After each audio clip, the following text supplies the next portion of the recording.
And good evening, everybody. Welcome to an all-new episode of Holotheatre. I'm Dan Tartaglione, also known as DTartag1.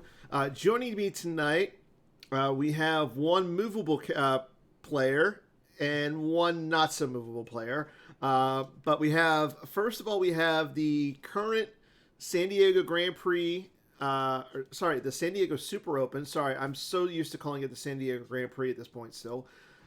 Drew Lichtenstein. And our current San Diego Super Open runner-up, Daniel Moore. Daniel is coming live from California. I mean, he's a local there from I think you're San Diego or L.A., Daniel. San Diego. San Diego. So we got a Californian, a Georgian, and a cold freaking Pennsylvanian. Coming to you live tonight. So it's going to be a fun episode. But before we go into our interview segment, let's go ahead and run down through everything that's going on in the Star Wars CCG world, including some of the news. And so first of all, I believe there's a little tournament going on called the Ep5. And from what I've seen, there's been some upsets going on so far. Joe Olson's going to be playing Mike Pistone in the second round. Robbie Hendon advances. Chris Kelly is still waiting on his opponent. Robbie waiting on his as well. Brad Reinhold will be facing off against Brad Iyer in a Brad off. Bill Kafer loses to Kieran. Bill, the number 8 seed, is taken down by the 57th seed. Drew, what happened? I mean, you're his teammate and all. I don't know. I don't actually see the second game of the match. The first game, I know Kieran played the shield-busting Hitco.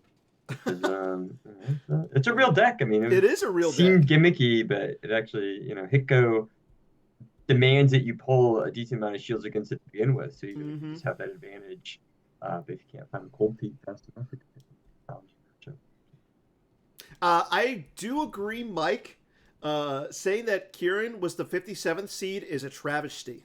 Yes, that is also correct. There's some funkiness going on there. There's a little, get to another one here soon. For lack of a better term, anti-European bias. You know what? Batmouse lives in the land of California. I don't know what he was cooking. I mean, he does cook well, but that's besides the point. Cook some good tacos. Kieran will be waiting on either Matt Scott or Eric Spixma.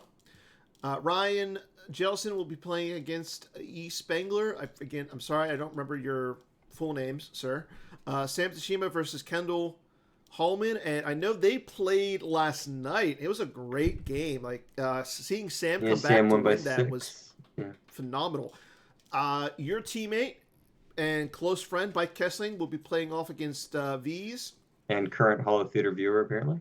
Yeah, he's the first person in the chat. That's surprising. Pat Johnson versus Miguel. Jeremy DePaulo will be playing against Jared Kosker. Brad Kipple does advance over Ed Sheehan. We might be having a Coruscant local here soon. Greg Shaw and Rebel CPA. I forget who Rebel CPA is. I know he's from Coruscant as well. Chris Gogolin upsets Jeff Levine. It's not that too surprising. Chris won this event a couple of years ago, so yeah, still a good showing for Gogolin. He hasn't played as much recently. He's been back a little bit more. So cool to see him. I know he ran the Mustafar event, but that was but I don't think he hasn't been playing much. He's been a little bit more active in our team chats recently. So that's good. I'm glad to see that he's still active. Chris Worfs does advance as well over Jaron Waters. He awaits either Steve Buss or Wayne Cullen. MHT faces off against Adam CFC, who is also in the chat. There's also currently a game that's being played, so if I'm half paying attention, because I'm kind of watching. Oh, okay. Well, we'll check up on that here. You know what? Let's actually check up on that here in a second. Thrawn versus Anakin right now. And I think Tom said on Slack, is everybody sick and tired of Thrawn yet? I don't know. I'm not. I'm not. That's fair. But we got Stimpy versus Garrett Larson, Connor Britton versus Scotland Grell. That's a matchup right there that I really am looking forward to. Justin Miyashiro, it will await the winner of Scott versus Connor. Drew, you got to battle Satyr. How do you feel about that? Yeah. I know he plays a lot, right? I see him He frequently, does. playing on GIMP. I know he's also in playtesting. He's a pretty active player, so I think he has a deep bag of tricks. I certainly can't put him on any one particular deck, so Well, be carefully about that. if you get past him, your teammate Dennis Reinhardt awaits you. And so he does. And he got past me. Dennis Reinhardt and fellow top 8 San Diego Super Open competitor. Yeah, yeah. Let's not talk about what happened between Dennis and I, but yeah. Kyle Kruger, Daniel, you got out of the first round as the 55th seed. Like, again, what is with Batmouse underseeding people? Deep buys against his own teammate too, right? I know. Like, Batmouse must have been like drinking some of his the wine that he cooks with, but I don't know. Like, but it's hard to put all 100 of us in a list and rank us. But yes, I was probably a little underranked, and so was Kieran for sure. Okay, I mean, hey, you got out of the first round. Now you hit the face down Kyle Kruger. How are you feeling about that? I feel great about it. He kicked my butt yesterday by 13, so okay. I just have to win the next game by 14. No big deal. It's going to be great. I like the attitude. Well, and here's the best part. If you get past Kyle, Batmouse might be your next opponent. Awesome. So I enjoy any game of Star Wars. I just look forward to it and love it. Like, that's a good answer. I like that. I like the attitude. Brian Fred will face down Ash Nolo. Chad, he runs the Corellia League, so both of these gentlemen are familiar with each other. Mike Turner faces down David Woods. Jerry Napolitano against Sean Lux. Charlie Arlinson against Lawrence Kraft. Justin Branch still waiting on Adam Trenzo and Brand Bunn. With Kyle Kalin advancing over Matt Lutz. Again, kind of an upset, but I mean, Kyle has made a name for himself. And Timo Dussel advances over Brandon Beatty. He awaits either Blake Silkwood or the man himself that everybody fears, Gemp Tom. So... let's just say, first of all, good luck to both of you on your further advancements. Drew, if you have to play Dennis, if you played Advance and have to play Dennis, please take him down for me. Sure. I'm going to try to beat anyone I play, teammate or not. So. But, and then we're just, I want to say a couple hours away, but we're from the 2023 Online Championship. No, we're in it. It started. It started already. Yeah, because it's on Europe time. Oh, no way. That's so exciting. Live looking to, perhaps we'll get the first OCS game fired up. Well, if we got a live game going on, we'll you know what? We should post a table and we can just live stream that. Yeah, we'll actually bring the game up and have it aired during this game, and then we'll talk about everybody and we'll give some live updates. But I think we got a lot of exciting games going on JEP right now. So if you guys are watching us, thank you. I'm glad you see you guys tuning in. But a lot of fun action going on in Star Wars right now. A lot of these bot tables are running. And then in a few days, actually 17 days, we're going to have another online play week from February 17th through the 26th. If you participate in this, thank you, first of all. This is one of the good ways to thank everybody who participates on GAMP or Holotheatre, or I'm sorry, Holotable. Once you participate, you'll get yourself a shiny foil alternate image Lord Sidious created by your good friend Bill Kafer, and a alternate image Master Windu. You'll get both the physical copy and a digital GEMP copy. So definitely looking online play week is a really fun event. Like just play, get some cards, have fun, win, lose, draw, get some cool stuff. I mean, especially with like Lord Sidious being like such a solid card. And then U.S. Nationals is scheduled for Minnesota towards the end of March. I know you guys. I know Drew. I think you're. Are you going, Drew? I'm not confirmed yet. I'm leaning towards going. I just got to figure a couple things out, but I'm like 60%. And Daniel, what about you?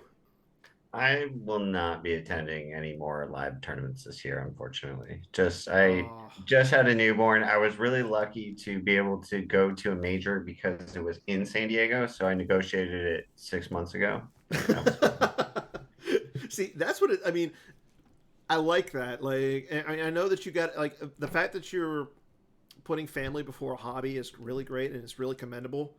But it does make me feel a little sad that you're not going to be at any more events. So, but next year, next year, and I'll bring the wife and baby, hopefully. There you go. Yeah. And then the 2023 donations program is still live until the end of March. We've seen people come out and post their box openings, showing off all the deck boxes, all the cool swag that Jared and the marketing team have come up with. So, but you still have a chance to donate to the PC until March 15th. So, clocks are ticking if you haven't. And I think that's all we got in the terms of news. So, let's get down into the nitty-gritty, boys. Like, we got our first and second place finishers at the San Diego Super Open here tonight. We're going to talk a lot about like the event itself, the meta that's going on right now. But first of all, I really want to say again, congratulations to the both of you. Like, what? It was a hard field. The field was insane. Like, just looking at the top 8, seeing who was there. How does that feel? Like getting to be number 1 and 2. Let's start with Drew. Sure. Yeah, I mean, it feels great to win a major. To win a second major, I mean, basically a year. It definitely, like you said, was a very loaded field. It was it's interesting you ask about specifically how it feels because it was an interesting feeling because there wasn't a top 8. Mm-hmm. So like normally you feel like, you have a clean cut, you have a top 8, you prep for that.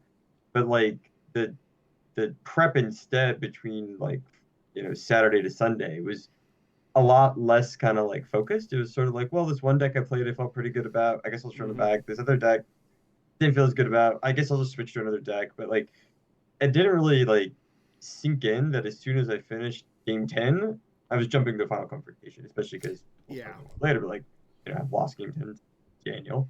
And, normally you don't like get that deflating feeling and then turn around and play like a finals. Normally that's like the individual. So it was interesting. It was really, I like the format as one of. I don't know if you'd want to do it like every time, but I think it was fun to do it this one time. This basically super open where people can switch their decks between both days, and there was good incentives for people to play both days. But yeah, it was exciting. Felt good to win, especially after felt like I put some effort into it going in, and also had a disappointing Worlds where I kind of come back. I mean, you didn't finish in last at Worlds. I mean, I know that you're striving to make a top 8 and show the world that you're one of the best players out there right now. But you finished what at Worlds? The specific thing I referred to at Worlds is in Game 7, I had a real boneheaded mistake when I was X-2 that gave me my 3rd loss. So I finished 5-3, but there was a real kind of like disappointing feeling that came with it because of, I really was totally on me that I blew a game. And so then kind of sitting on that for 3 months, it's part of the motivation I had to go out to San Diego is the main motivation was to see my friends and, enjoy the time over the weekend, but also really kind of wanted to get back on, it. And so, yeah, I mean, it felt good to win, but and also just felt good to play cards. Like Daniel was saying, it's just fun to play Star Wars cards, and had some really great matches, including 4 of them with Daniel here. And so just playing good competitive Star Wars was a lot of fun. Okay, and Daniel, what about you? I mean, it feels fantastic. I feel really like lucky and like almost like I'm dreaming and you could pinch me because it's so unexpected that that like 8-2 would make the final even. Like I kind of Mm, expected like a 10-0 or 9-1. Like if I had lost to Drew in game 10, my 7-3 record would not have made it. I didn't do the math, but the math was done. So I mean, it feels great. The tournament was so close to my house that I was kind of playing with a mentality that I had absolutely nothing to lose, and I was just there to have a wonderful time and enjoy the game. mm-hmm. And maybe that freed me up to play a little bit more aggressively in certain games, but I really just think the force was with me, just in the sense of like I got lucky. Like you can kind of see that like on stream that in certain games, like I don't know, like in my game with Phil, like the first card he lost was the Luke, and Mm. just some things in each game kind of were just really fortunate. Everything kind of fell into place. Yeah, I So can understand that. Like you're playing a game against Phil where you're Agents of Black Sun, and you see that Luke hit the I'm sorry, not the graveyard. I'm in Magic right now, but you see it hit the lost pile. Like, what was going through your mind at that moment? Well, do I need to pull a shield right away? But I kind of looked at his deck and looked at what he had out, and it was like, I don't think he can retrieve that card like anytime soon. And even if he does, it's with the new Jedi Lev. So Mm-hmm. I was just kind of hoping that he didn't have another Luke and kind of assumed that he didn't. Especially because you can kind of read his face, little grimace, when it hits the lost file. And I just kind of felt like I had a lot of latitude that way because I could push through a lot of damage really easily. Just Shizor and the Emperor on Coruscant are doing a ton Mm-hmm. of damage with and he can't really come at that if I'm wrapping a barrier and a Caesar's bounty and a Hujik, so or a Gek. You can't invest like too much going at those characters. That's not what QMC wants to do at all. So he's just kind of a sitting duck in that way. Like he's got to either push me off Coruscant system or he's got to be able to spread and do what he wants to do and get Mm-hmm. his train bonuses in and get his retrieval of like 3 at least. I think he's got to get either the bonuses or retrieval of 3. Otherwise, that game was just really lucky that Luke hit the lost pile because otherwise he's just going to pull the Luke out and then I'm on the back heel and that Mm-hmm. game's totally different. That's what a lot of doing well at majors is. I mean, like it's always a luck element. No one will have just going to say they're going to have won a major without a little bit of luck here and there, right? So Yeah. So So let's start at the beginning. Like you both decided that you were going to go to this event and everything. What got you guys playing the decks that you went with? I know we talked a little bit about this after the event, Drew, but like you stuck with like decks that you liked. But what about you, Daniel? Like, why did you pick Agents of Black Sun and Quiet Mining Colony? And what kind of prep did you so guys put in? So I just had a baby, so this is probably like the least amount of prep I put into a major. I had agents built from traveling to a tournament in LA that Bat Mouse held, like an Elder Okay. regional tournament. So I already had it built, and I figured it was still good after the tweak set. Mm-hmm. I just was concerned about control decks, so I added like blast door controls. And just like that was pretty much it. Like I changed like I added a hidden weapons too to like a deck I already had because I was concerned there'd be a lot of Luke Skywalker Jedi Knights around with the new saga decks. Mm-hmm. And so I added hidden weapons as an answer to that, but like I changed 2 cards out of convenience really, and I had it built. And then I was planning to build a Diplo deck, and then just got crushed by Thrawn, like so hard, just before the event. Thankfully, actually, and so rather than like change a bunch of cards in a Diplo deck to like tech for Thrawn, I was just like, well, QMC kind of has this neat thing where it can just flip and then hide at the 1-0 Mm-hmm. and you get the activation and you get to pull any card you want and then you can respond. And so I like that as kind of a general game plan against any deck that dark was coming at, like, and KMC seemed good. And so I honestly just I didn't have much time to prep, so I pretty much stole a deck list and added a Grimtash because I noticed that everyone was drawing 14 cards And I Yeah. was actually able to play Grimtash twice on day one, and that probably I won both those games. I mean, it's kind of devastating.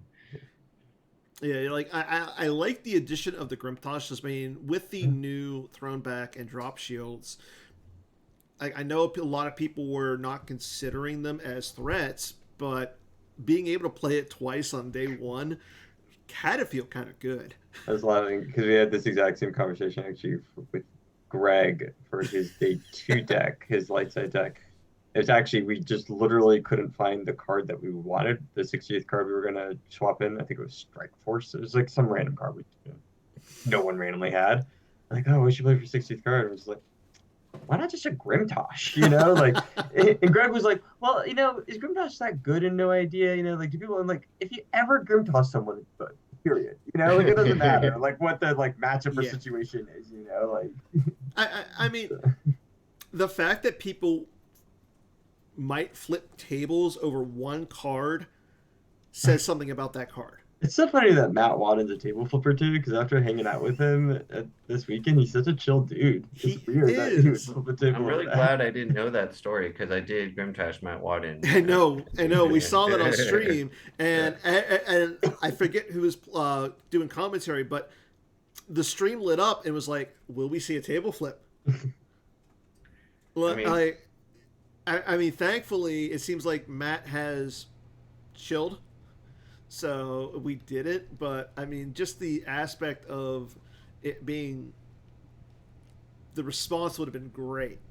So here's kind of maybe why it was a little bit blunted. Like my dad kind of comes over to our game like right before it starts and was like, "Hey man, I saw that Grimtash you played on stream." And I was like, "Dude, why would you say that to me right now?" So Matt Wadden knew I had Grimtash in the deck. Like he would play the Grimtash shield and then he drew up anyway. Right. So he's protecting cards. Yeah, for sure.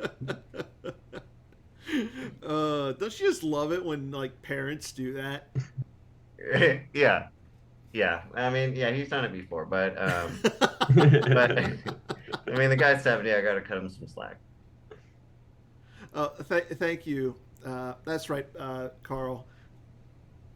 Yeah, I think I was watching that one, and I think somebody else was doing the mainstream. That's why I remember it clearly. But yeah, it was just one of those moments where everybody collectively held their breath. So, and then on day two, like we know that Drew, you started with Bring Up Before Me, and that seemed like it was a really interesting choice. Like, everybody said Bring Up Before Me was dead after the tweak set. Well, I mean, everyone played the BB9E version of Bring Up Before Me, which obviously that died before being dead. But I've been playing for almost a year now, like just the standard Bring Up Before Me version, and I really liked Vader V a lot. I think Vader V is really powerful. I mean, obviously, you have to build your deck to include Vader's Anger lightsaber parry, but he just really holds his sight well against mains. He also attacks, Sightful and Scrubs really nicely. And so I had played him in Hunt Down V at Worlds, which overall the deck didn't perform as well. Hunt Down V didn't perform as well as I was hoping. Vader V was really strong. And so I'd had a Brigham list built for a while. It was just pretty standard Brigham list, right? Just 3 Vaders, 3 Mauls, just high Destinies, and the key thing in the deck is that every character draws alone, or his ability for it. So like, there's no Tarkin, right? There's just every single character can draw 2 Destinies with power. And so we didn't really know what to expect going into the new meta. At least I felt like there was a good 4 or 5 decks for each side that I really liked. And so I played a decent amount with Brigham, so I was comfortable with it. And then in testing going in, I was thinking there'd be a lot of 0 hour and QMC. And in particular, I really like Brigham against 0 hour, but I think it also does put really good pressure on QMC. And then also just because it was an unknown meta, I like playing decks that don't give my opponents a lot of icons and kind of force the pressure. Greg joked about this a little bit. We don't want to be giving the answers. We want to be asking the questions.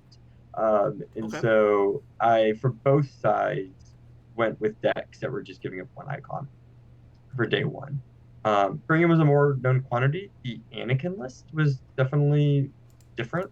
Mm-hmm. That's something I've been tuning for a while. Just basically the idea of playing 4 Jedi's resilience and, just keep constantly AJRing back either Luke or Anakin was something that I'd been playing around with before the tweak set. And then when the tweak set had the new Falcon, I shifted the space package. So the space package before had been a fast Falcon and Ray, so that's Mm-hmm. 7 Falcon, and use a Ray to like dig out a card, and then you'd hold that into space, maybe put some Fortified up there. But with the new Falcon, that seemed just a much more powerful space, but then it also naturally let me shift putting Ray on the ground. And so now Ray is going to more often hold that Anakin saber first. And so now you're playing a quick Ray. So I went up to 3 Rays and then AJRing back Ray. And so you just have this really, really good card efficiency. Really, Ray costs 4, digs out a card, plus 1 battle list, and then you just bring it back with AJR. And then you can switch over to a big Anakin if you need a guy on the ground. You're just constantly hitting and running them. And so it's not like traditional mains where you're like holding a site, but your card efficiency is just so much stronger than theirs. So for like 4 or 5 force, you're going to clear out the site and maybe retrieve, at least maybe retrieve one with the epic event, retrieve one with Drawn on Fire, Leia, like there's these little incremental advantages that because you can hold the system to satisfy Coward with the Falcon package, that you're just kind of chipping away at your opponent. So yeah, I know the Anakin deck has become really popular with a lot of people online. Like I know a lot of people have been running it on GEP, so kudos. Like I mean, and to be honest, I wasn't sure how good it was gonna be, and like in a couple of weeks before the event, I just kept winning games against good opponents, like Toon, who recently joined our team, and he he's in Europe, so he's at the same time as me playing like 7 or 8 in the morning my time. He's a great player, and I just like, could you play ROPS? And we play ROPS, and I beat it. I'm like, could you play CCT? You play that, and I beat it. I'm like, I guess this is beating everything. Like, it just feels weird on paper. Yeah. Because like the deck really doesn't play like traditional mains, but just put up the results, and I didn't know what to play, to be honest. Like, that's fair. He makes fun of me for locking in and never choosing a deck, but like really, like normally by like Friday of a major, I have a good system play. Friday afternoon when I landed, I still wasn't really set, and I just like was like, okay, I got to pick the deck. Awesome, and I like how Daniel, for example, like you pretty much stuck with QMC and Agents of Black Sun from day 1 to day 2. Drew, you switched from Brigham to CCT. Like, Daniel, why did you stick with QMC and Agents of Black Sun? I mean, I had unexpected success. I finished 5-1. The one loss was to Connor's Rescue the Princess, and I just like had the perfect battle set up, and it just blew up in my face, and I just felt like I made a mistake. And like my mistake was my only loss, so the decks were fine. Oh, and also like for the format of the event, I kind of felt like nobody was gonna consider what decks I played on day 1 and 2 in their decisions for day 2. Like because there was no match play, like I kind of felt like play what's good, play what works. Like you don't. It was because nobody was undefeated. It seemed like. Just like no one was going to tech for you, so you could keep playing the same thing. Okay. And Drew, what made you switch from Brigham to CCT? Yeah, so one issue with Brigham is that it's very soft and you sort of like space cheese stuff. So it's soft to like a Y4O, a hidden base, WAP is actually really, really bad for it. And like the meta was pretty wide open, and the biggest thing I wouldn't want to play CCT into is like Imbat sort of mains. And it just doesn't seem like the best version of trying to play mains right now is that. So, but I did see some like space cheese, and like Brigham is just like a really solid deck, but it wasn't something I was just like, I don't know. I didn't feel bad switching off of it. Honestly, it's kind of hard for me to quantify or say exactly what the qualitative reason was, but Anakin felt powerful. Like Anakin felt like I was doing something powerful, doing something different, had versatility in every matchup. Darkseid to me has a little bit more choose your poison, and I think we'll talk about this later, but like there are multiple light side decks where I feel comfortable like playing anything, like against anything, whereas Darkseid, most decks are a little bit more advantageous for matchups, but have really bad matchups. Whereas CCT is the closest to me to like a really well-rounded deck that just has one like really bad matchup. And I know CCT really well. Probably it's like my most played dark deck. And so I figured let's roll with that. What's a really bad matchup? Like I'm bats mains. So like Okay, if they're okay. like mains, you just basically throw in MSP Let Speak. Either to like hold the farm or literally just to splash it in there. Got it. I don't know. Like I found out like one of the coolest things you can do is you can just swap. You could just move. I know this is a little advantageous. Like you don't want to necessarily do it, but if you just keep the Jabba's or the Mithril now on bouncing it between IG-88 and Boba Fett, you can still use the Boba Fett interrupt that allows you to cancel battle. Yeah, I mean But that's the bigger issue is just that they get the card advantage playing their guys into you basically. Yeah, you're not wrong. Yeah. So, and I think we talked a little bit about this, but what do you guys think of the fact that you played 6 games on a Saturday and 4 games on Sunday, and then the final confrontation? I liked it. I liked the format. It was nice to just play 6 games and finish a little bit earlier on Saturday. I mean, I love the tournament. I love the experience. I would always be down for more games of Star Wars in general. Yeah, me too. But having said that, I was thoroughly exhausted by the end of it, and like my final confrontation we're not. I was not my best Star Wars. Best Star Wars was earlier in the day. I mean, I will say, just from the pictures and the atmosphere, the fact that you guys ended early and then Batmouse cooked you guys what looked like Batmouse treats. It was pretty fantastic. Can't lie. That was a good dinner. I mean, I'm really jealous of like everybody who was there just for that fact.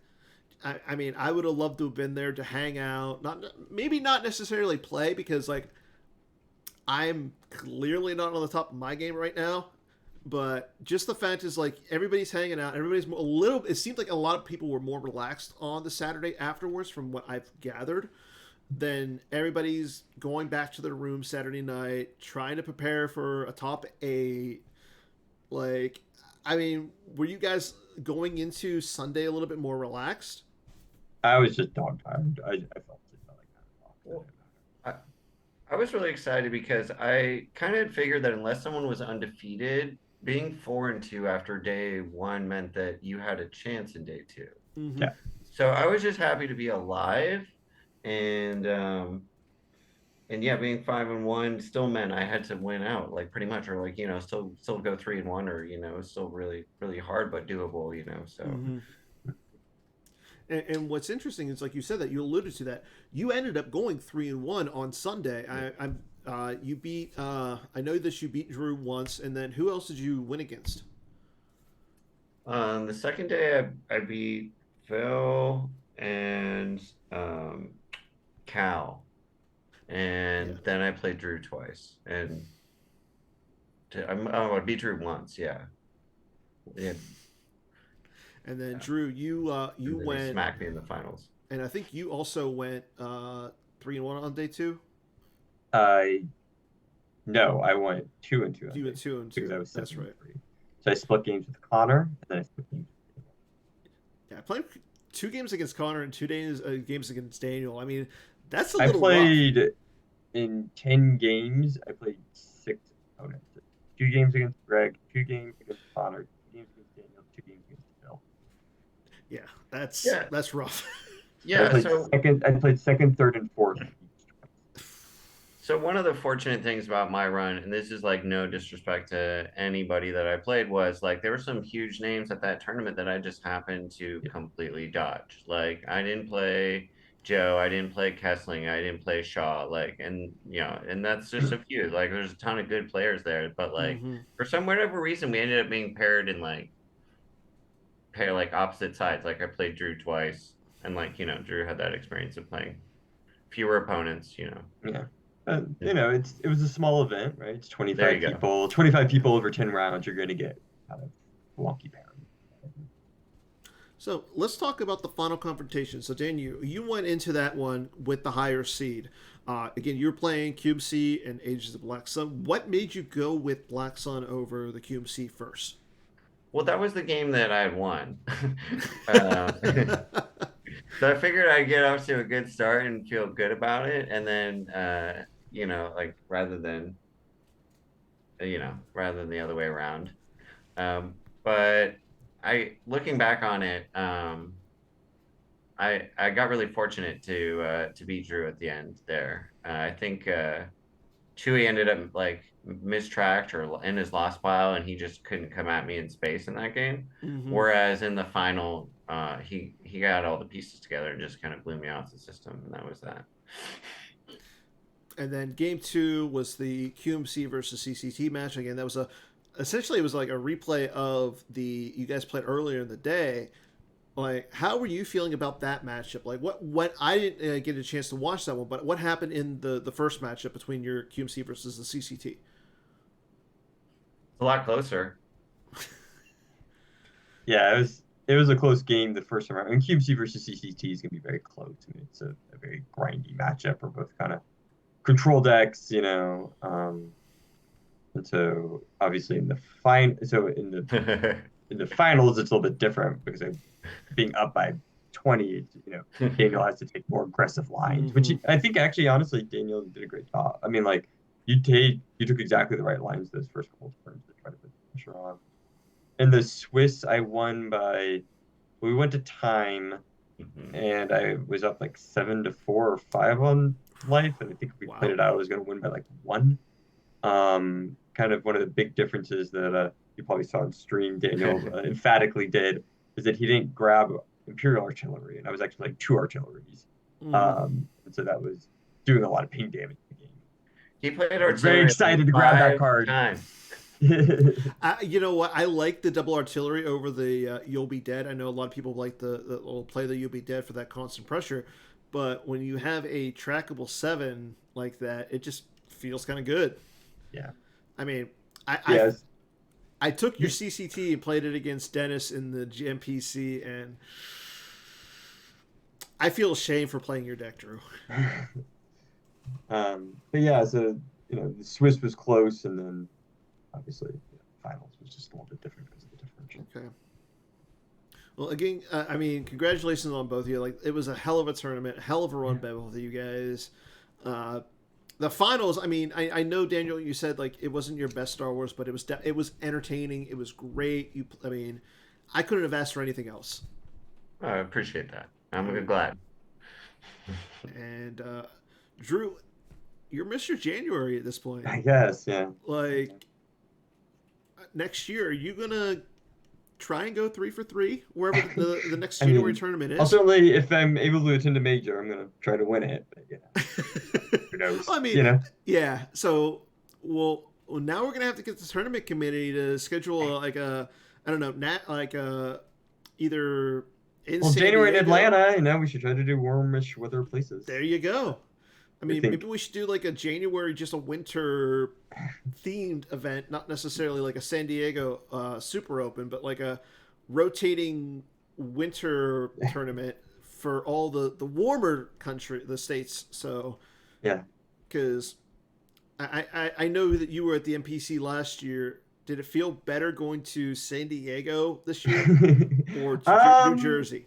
I mean, to be honest, since I'm just sitting inside a hotel room playing cards all day, New Jersey was a little bit cheaper to get to than San Diego. But they were both lovely spots. I mean, to be honest, well-run events. So can't say enough good things about the event. Chris Schoenthal just did an amazing job, as one would expect. Our newest Hall of Famer, just great venue is great. Just walking distance to where we want to be. It's a great time. Mike is saying in chat, don't listen to Drew. I don't know. Drew's won majors, so I think we have to listen to him. Yeah, I mean, New Jersey will be there in the summer too, the summer. So. New Jersey's there, so New Jersey's there. But if you're looking to recap any of the other players who was at the event, make sure you guys check out the tournament reports section of the forums. I know Drew has graciously provided one. You did one like almost right off the bat. Yeah, so like I have to write my tournament reports like immediately. It's just like it's a thing in my head where like if I have to get out of my head or I'll just be thinking about it. So like I mean, I was very jet lagged and very tired, but I like just sat down. I was like, I'm getting all the words on paper. So hopefully it reads comprehensively to people. But. Well, make sure you check out Drew's tournament report as well as Casey's, Ryan's, and Blake's. Hopefully we'll get some more. Great reports there. Really good perspectives and some really funny stuff. So everyone should read those. Yeah, reading a tournament report is always great, especially for those who unfortunately can't make the event. But I like reading them, even if I'm at the event, just because it gives a lot of insight behind the scenes and everything, and in team shenanigans, especially from the new allies. But so I think we'll go right into swing and a miss here. We got 4 questions. This is all regarding kind of the current meta as well as some of the stuff that's going on in the future. So our first question of tonight is, dark side is the stronger side. What do you guys think like about dark side over light side right now? Let's start with Daniel. I think generally that's correct, but I think it's close. I think that like the stats from our small little tournament bared a small favoritism for dark side, and it felt like that, just slightly better, but really close to 50-50 is what you're always kind of going for, and I feel like we're close, but it's tipped towards dark side a little bit, but not by much. Okay. True. I'm gonna say that what is it? Swing and a miss. I think it's basically 50-50. Like Daniel was saying, I had mentioned earlier, like I was feeling more comfortable with light side decks going in. I've had like between Anakin, QMC, Zero Hour, No Idea, all 4 of those decks. Well, they certainly have some matchups that are worse. I felt like I had in-game play in everything, whereas dark side to me might, let's say take Bring Him Before Me. Like I really want to see Zero Hours Bring Him Before Me, but there's a lot of decks where I'm like, I don't think I can win. So I feel like a little bit more RPSy in dark, and I feel like light really, at least at the top of light side, has more decks that kind of reward experience with the deck. If you know it really well, you can really kind of scrape out any matchup, at least in me. That's how I feel about it too, that there's like maybe 3 or 4 decks that I can play, and most of my experiences playing the game are about in-game choices, and I feel like I'm really enjoying all the choices I have, and that's why I love the game. Like I enjoy playing it because I think it's like since I returned, I feel like it's been really healthy as far as in-game options and strategy, like in-game. I think it's fantastic. Yeah, and like Mike just said in chat, like he felt really good about OA, but couldn't find a dark he liked, and we kind of all generally felt that way. But again, there's good dark decks. Like I'm not saying that dark is like, I think it's just closer to 50-50. And I know like in Worlds, a lot of people were saying the opposite, because like ROPS was like the best deck. Light side was a little bit more deep. Yeah, but the world stats were stronger light, if I'm not mistaken. I'm pretty sure light had better win percentage. I mean, light had commuting and legend still at world. So. Yeah, legend was really good. It goes up and down. It's not. It does. I don't think we're at some like horrible imbalance right now. No, I think this is the closest the meta has been in a while. Like I know that there are outliers, like Diplo is not a really good deck right now because of Thrawn. We don't see a lot of like there's no outside of the Anakin Saga deck. There's not like a mains and toys deck for light side. Yeah, but I'll say that I think we're also just maybe in an early stage of figuring out the meta, right? And you say outside the Anakin deck, but like it didn't exist a week ago, right? So maybe there's like a like a Luke version of this deck that could also be really strong. Like I think I wouldn't be too quick to think that we're in like a fully established meta yet. I think there's still a lot of room for exploration. Well, it's kind of nice because like with the OCS starting and people being able to watch games, maybe we'll see an established meta pop up around. I mean, this is gonna be a great month of Star Wars between OCS and NPC and the big European tournament this weekend. So That I is actually right. think Hey, I actually think like just to credit like Lightside not being weak right now, like 0 hour can be like really, really potent, like yeah, and super fast. If it gets a strong hand, it can set up like massive drains with like plus X being 5, like 0 hour was my two. second Like deck it's insane before. how fast it can go If if it gets off to a good start. I was looking at another 0 hour Anakin as my two decks going into day one. What 0 hour? Like, I haven't. Just a I've. solid, I no know it's a nonsense, solid solid list. deck, but I'm saying, Yeah. share. And well, maybe I I mean, try to I see just if I play it sometime stole next some month. decks from San Diego. Yeah, yeah, it is played by a couple people. Um, I think that's a deck that the more you tune it, the more people will find like a really strong list. True. And it. I mean, I would. Yeah, I would love to see zero. I like more of a light side deck that is more tricksy. Like I like Watch Your Step. Granted, I also like WAP, but that's a different story. I personally think Watch Your Step is actually not terrible. Watch Your Step's fun. I'll need to win a few games to confirm that. Yeah. I mean, you could always have Brian Fred test them out for you. Okay, so on to question number 2. Our second question. The changes to Thrawn made it too strong. Those were, I think there was a few changes. Like the big one was you can play admirals now in them except for Shiranu.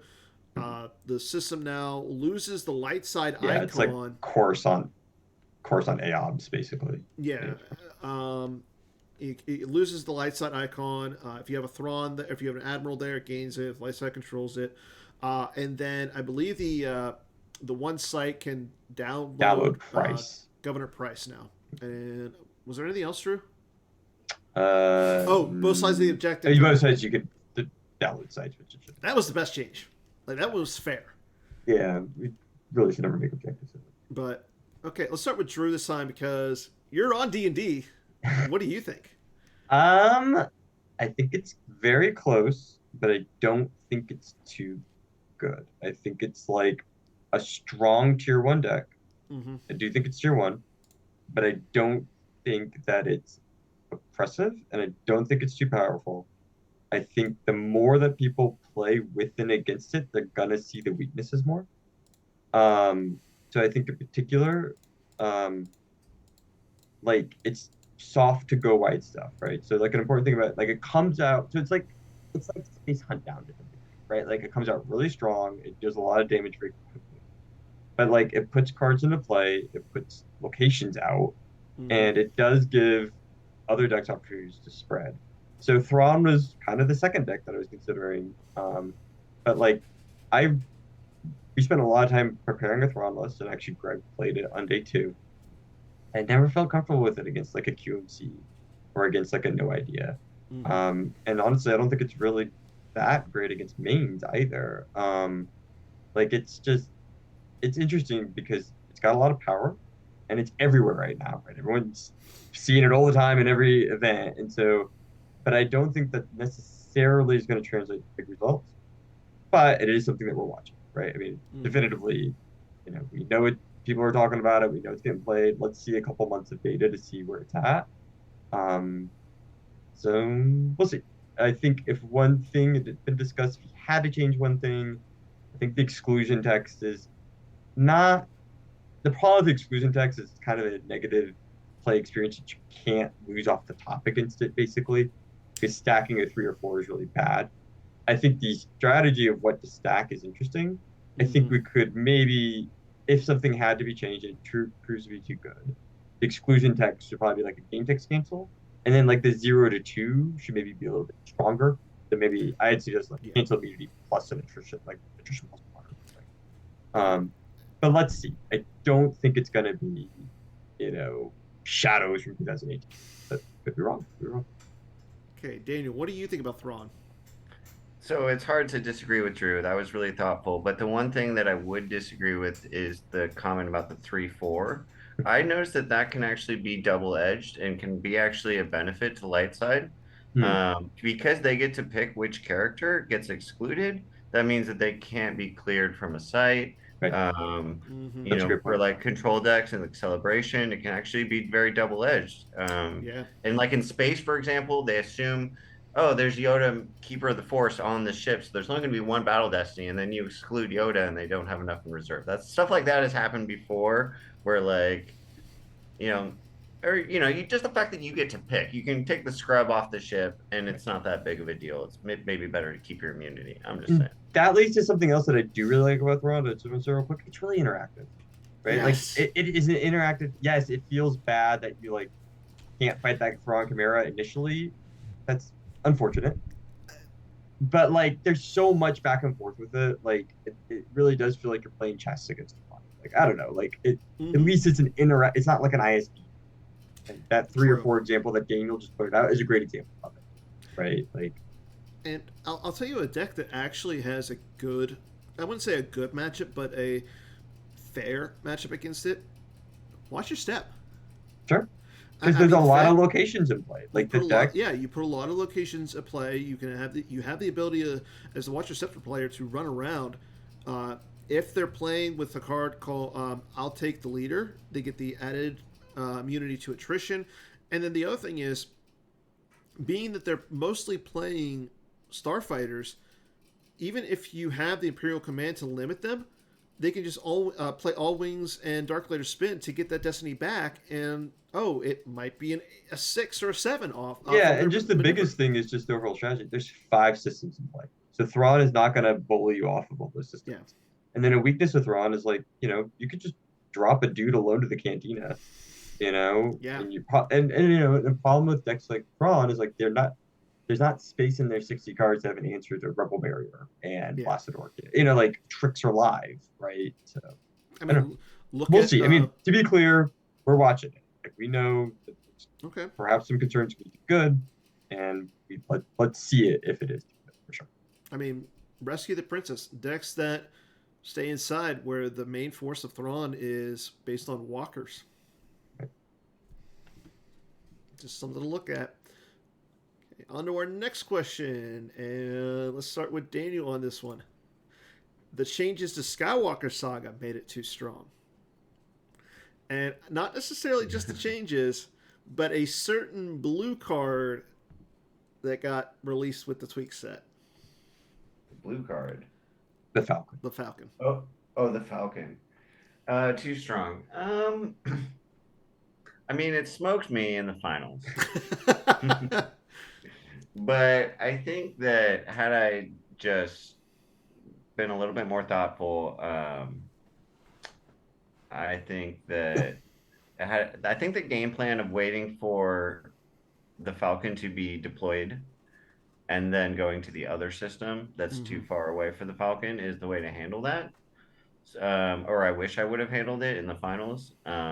Is to just kind of respect that the Falcon can clear me off and wait for it to be committed somewhere. So playing maybe a one-dimensional game on the ground may have actually been in the Black Sun's favor, I think, or at least a more clear way to think about the game that I wish I had, rather than just like setting myself to get blown off by that really strong Falcon. Okay. But so I think you can play around it, so I don't think it's too strong. Okay. What are your thoughts, Drew? I think I agree. I don't think it's too strong. I'm actually a little bit closer on thinking it might. Like, I actually think it could potentially be more of a problem than Thrawn. We'll see.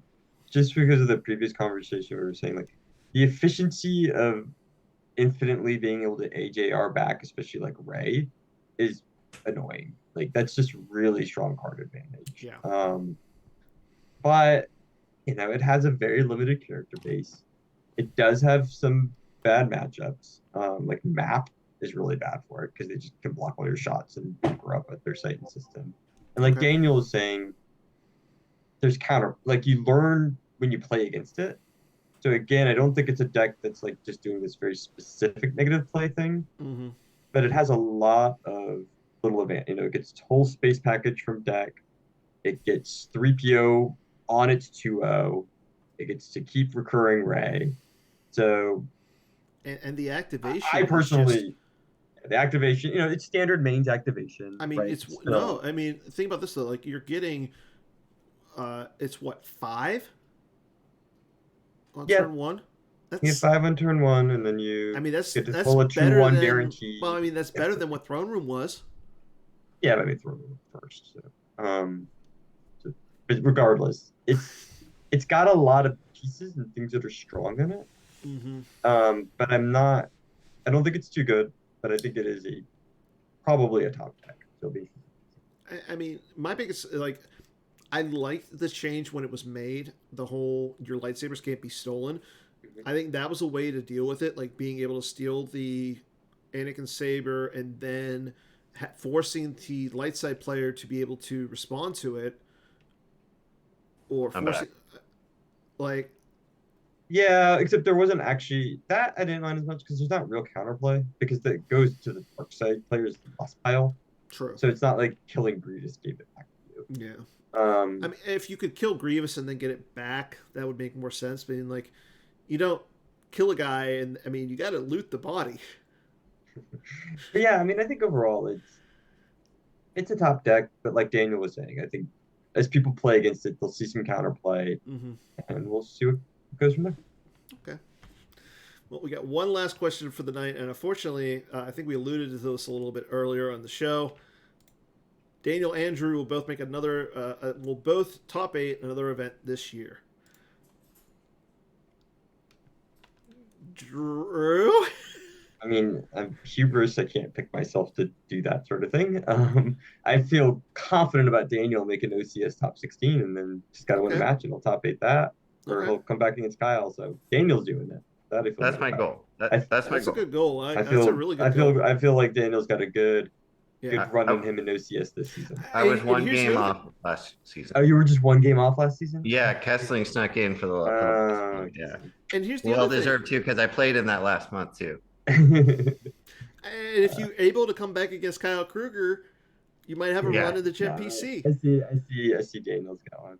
I only need 14 force. It's no big deal. Everyone root for me. 14 is totally doable. Yeah, just gotta play for it. Exactly. And Daniel, what do you think? Yeah, I mean, I would expect Drew to top 8 on every event that he attends. I mean, I got, you know what? I'm going to say this. I feel like Daniel has the motivation now that Batmouse underranked him in the Gen PC. And I picked Drew as Drew, you were my second pick on my team for San Diego, right behind Werfs, just because Werfs is part of my team. Sure, of course. I was like, I want Werfs and I want Drew. I don't care who the other person is. I want Werfs and I want Drew. I appreciate the vote of confidence, but as a lot of people have said, there's a lot of good players. I mean, like you're saying, San Diego is a small field, 25 people, but basically everyone there knows how to play Star Wars cards, is doing well. We are now a small but dedicated play group. Yeah. People are good. Great. People are good. And so you can't reliably predict anyone, I think. And I know this, it's going to, I mean, I don't know how you're going to, Greg was only 3 strength of schedule points off of getting into the final confrontation. I mean, Greg might be the most consistent player over the last 2 years. I mean, Greg is just a machine. He top 8s everything he shows up to. I'd say Greg is one of the 3 best players in Star Wars never to win Worlds. Might be the best, to be honest. Greg's amazing, and as I talked about in my tournament report, a big reason I like to go to events is hanging out with Greg. Greg's fun to hang out with afterwards. I love hanging out with everybody afterwards. No, I like hanging out with him before. Cheers to the governor. No, he wakes up at 7 a.m. and we just start talking about decks. All I want you know what? I wish I had somebody in my life like that. Yeah, I do. But okay, gentlemen, we got one last thing tonight before we wrap up this show. We got a challenge card. It's either and oh god, it's not the lore challenge. Oh no, it's gonna be what card is underneath this V card.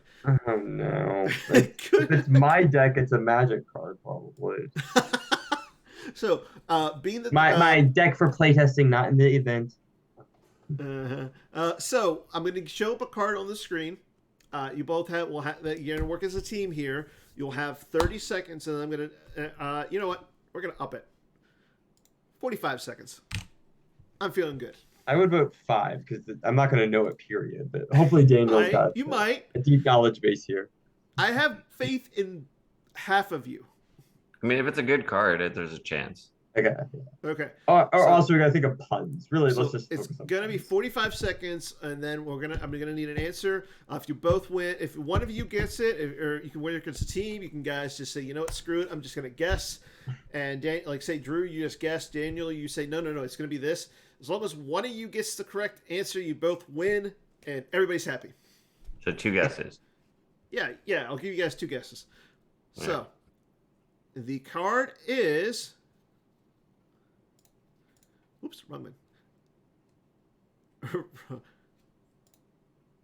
Taco Donna. What's a taco Donna? Your 45-second timer. Is this Taco Bill's wife? Is that a What's a system? taco Donna? That sounds like a Is system. D? Drew. Is that the name of a system? It is the name of a system. It is a light side Parsec 6 system from set 11. It pulls the light side text on it, and I'll give it to you for this. The light side text is during your deploy phase. Wait, is this where Maz Castle's is? Maz Castle's location. You may Yeah. draw the top card of your reserve deck. Okay, so what? So, Drew, do you think it's a system? No, it doesn't have to be. If there's some pun that Proofing could think of, they're gonna go with that instead. But Like yes, being that's on the line of the D&D, year. I see Proofing like threads where they pick the underlying cards, and the number one thing that matters is I the need an answer from both of you. 45 seconds is up. Oh my gosh. Wait, that was 45 seconds. That was 45 Okay. seconds. What color is the planet? Green. Green 3. Is that a card? Green 3. That's my guess. You know what, Drew? Because you won the event, Wait, you've come on twice in Daniel. the last 3 weeks. Yeah. I'll give you another hint. It is a system. The underlying card is a Star Wars card system. Dagobah? Ooh, that's a good guess. I like that. But just in case it's not Dagobah, something green, like Kashyyyk? Yeah, that's green. Or So we have Dagobah. Tiberius or something. Tiberius. You know what? I'll give you one more hint. Tiberius? Is there the blue planet? You know what? I'll give you Aquarius? guys Aquarius. Tiberian. I'll give you guys one more hint. It is from one of the first 3 sets of Star Wars. Oh. Hoth? Is it like Clock Door 7? Clactor. That's a good guess, though. Classic. Clactor 7. I'm guessing Hoth. Daniel? I think you guessed Clactor 7. First So 3 we have sets. Hoth. What's the other one? What's your guess, Daniel? I'll go with Clock Door 7. Or Dantooine? Oh, that's another good one. Oh, that's where they are. They're on Dantooine. That's right. Gentlemen, One of our 9 guesses wasn't it's right. Ralatier. Raltier. Classic Raltier. Ralatier. Yeah. Wait, so there's a light side Ralatier? I didn't even remember that card. Yeah, well, because you have Raltier operatives, right? Yeah. So you gotta operate somewhere, I guess. Like a 1/1 system that allows reacts or something. Well, guys, it has been a blast. I'm glad to have you both on. Daniel, it's been a pleasure having you on for the first time. Drew, it's always great having you on. That's Always been great fun, to Dan. be Thank on. you. Yeah, it was great to. Hopefully, we'll see Both of more you. of you guys soon. Next week's episode is going to be really fun. Garrett Larson and I will be welcoming on a team of high-skilled deck builders to answer your questions about deck building and to go over some of the decks that you guys provide us. So if you guys want to submit a deck to be reviewed and assisted on, all you got to do is send the deck over to myself at holotheatre@starwarsccg.org. We'll get the deck up online. It can be anonymous. It cannot be anonymous if you want it to be. And then me, Garrett, and our team will come up and help you build a better deck. That sounds really great. cool. So our first build a better deck episode. So until next week, everybody, take care, enjoy yourselves, go play some OCS games, and as always, may the force be with you. Good night, everybody. Good night, Dan.